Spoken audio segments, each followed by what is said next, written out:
My husband and I are $60,000 in debt. If you don't know, my husband and I are $50,000 in credit card debt. We are done with that. I no longer identify as somebody that uses a credit card. I no longer identify as somebody who operates from a place of lack, scarcity. Credit card debt is out of control in North America right now. I couldn't believe these numbers when I first saw them. So in the US, it just hit a record high, $1.3 trillion of credit card debt. In Canada, we're at a record level as well, over 100 billion. And the interest rate on these credit cards, the average interest rate is over 20%. When I was a kid, the only commercials we would see would be on TV or in the newspaper or maybe billboards. But now we are constantly getting things thrown at us on our phone. Our phones are listening to us all the time, and it's trying to give us what we want. So I get it. It's hard not to spend money, but we have to be more diligent. We can't be overspending on our credit cards that are charging us over 20% in interest. It's just nuts. Now, I have been staying off of TikTok as a rule my entire life, but I recently got on and I gotta say, I kind of get it. Some of these videos I'm going to show you are super entertaining, but there are also some really important lessons that we can all learn here about not getting into the kind of trouble some of these people are in. So let's get into the first video. My husband and I are $60,000 in debt.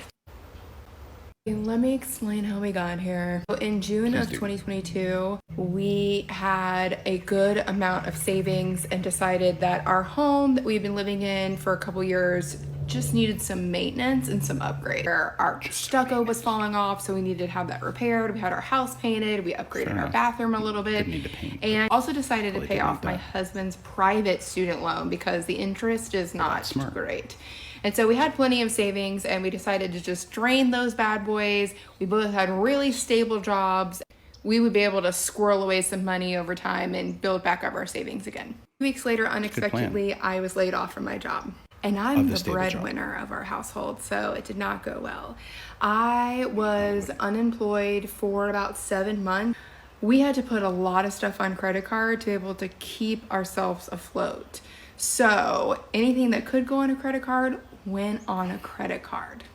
Where do I get started? So I guess they've never heard of an emergency fund. Everyone is supposed to have one. It's supposed to be the first thing that you do before you start saving or spending on your credit cards.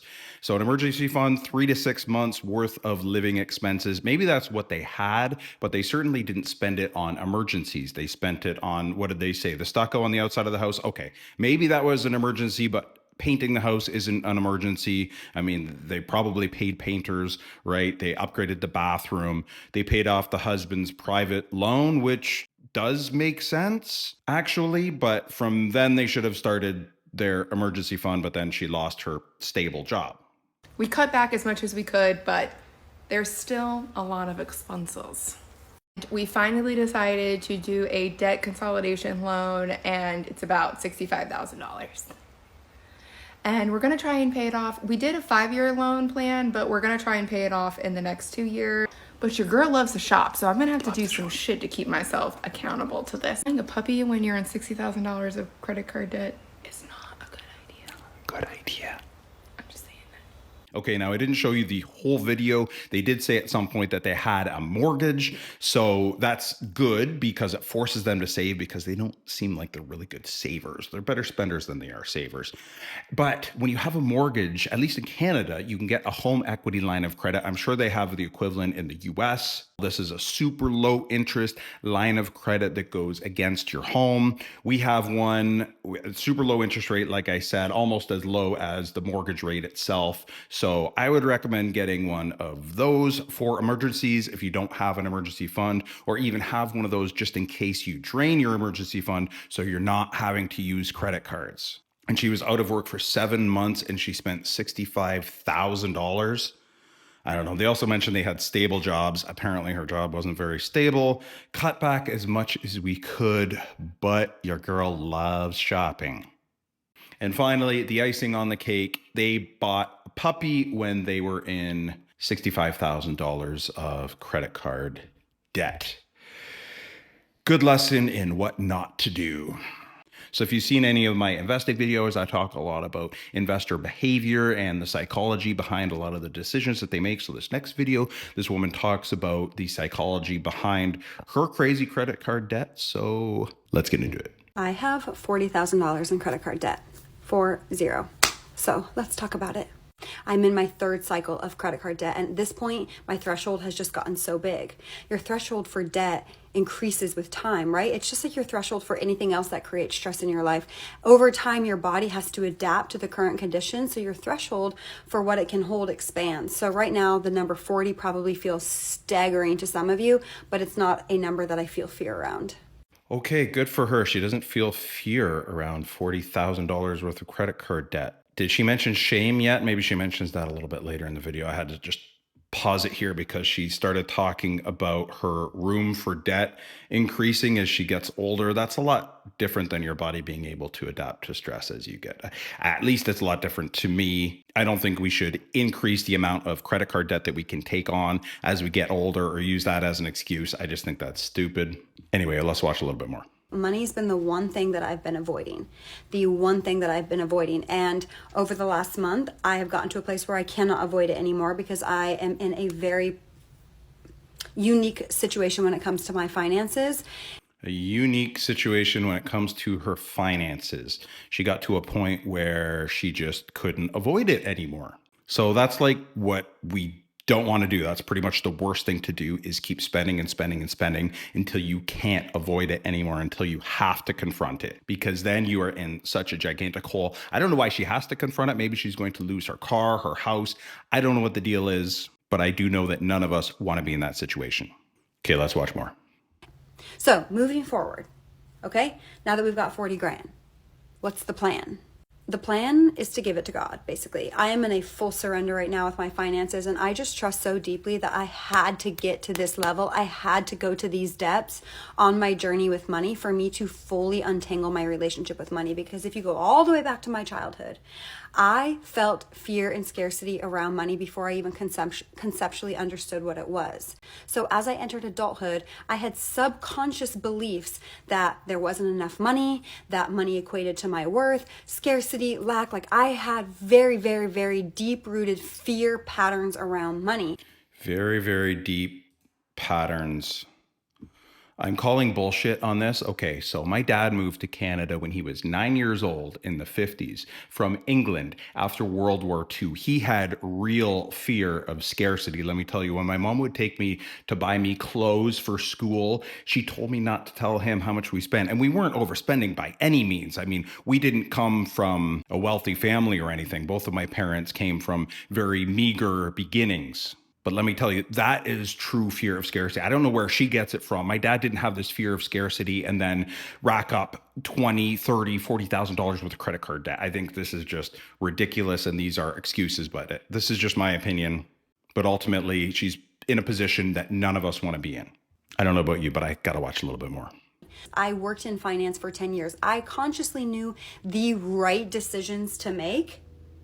I would not make those because my subconscious mind was running the show, not my conscious mind. So a lot of times, even when I had money in my checking account, I would spend on a credit card because I needed to hoard like a little squirrel every dollar that I had in my bank account because it may never come back and there isn't enough. So what I'm doing forward is changing my identity. That's a great idea. Change your identity so you don't have to pay off your credit card. That is actually the best idea, the most common sense thing I've heard her say. No, what did she say before that? She was operating from her emotional mind, or certainly not her conscious mind. Her unconscious mind is what she was operating from. I don't know, something along those lines, which I get she definitely was, because she had savings and then she had all this credit card debt, but she should have been using the savings to pay off the credit card debt. Credit cards probably 20% or more in interest. The savings, she's probably only getting like 0.05% or something from her bank. I don't know. Maybe she was getting 5%, one of those high interest accounts at the time, but whatever. She should have taken that anyway. The interest was way lower. Take that, pay off the credit card debt. That would have made the most sense. If she was working from her common sense mind, she would have done that. And she did mention that she worked in finance for 10 years and she's racking up this credit card debt. It's insane. I can't imagine she was doing anything related to financial planning. If she was, she definitely is not practicing what she preached. changing my subconscious beliefs, rewiring my subconscious mind to believe that pleasure and abundance and prosperity are safe. Not only safe, they are my birthright. So we're done with that. We are done with that.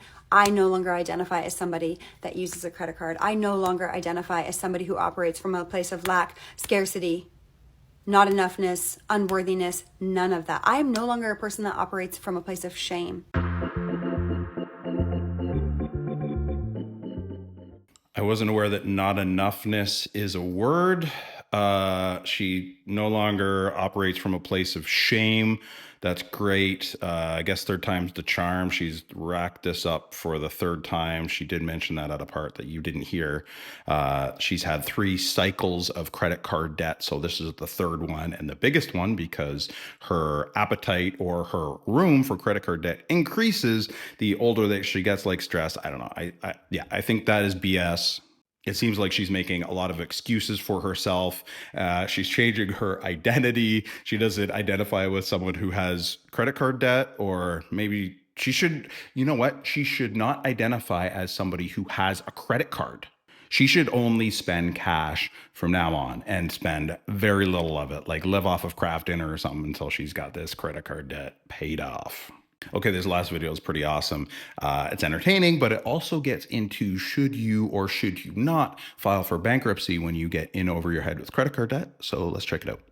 If you don't know, my husband and I are $50,000 in credit card debt. And here's why we won't file for bankruptcy. One of the main reasons why we really haven't even considered that is because we got ourselves into this mess. And so we also need to get ourselves out. What I have seen often from people's own stories is that they file for bankruptcy and then they find themselves back in the same place, which for me means that, yeah, you can file for bankruptcy, but what does that do for your behaviors? I'm not saying that filing for bankruptcy is the easy way out. I don't think that is ever an easy decision for people to make. What we're doing right now is teaching us about our spending habits and teaching us about how much we would spend week to week after we got paid. And now that we're budgeting and tracking our spending, we see that after every paycheck, there's not always money that's left over to go out and spend. We did take the bankruptcy route. I feel like that wouldn't really contribute to changing our habits with money.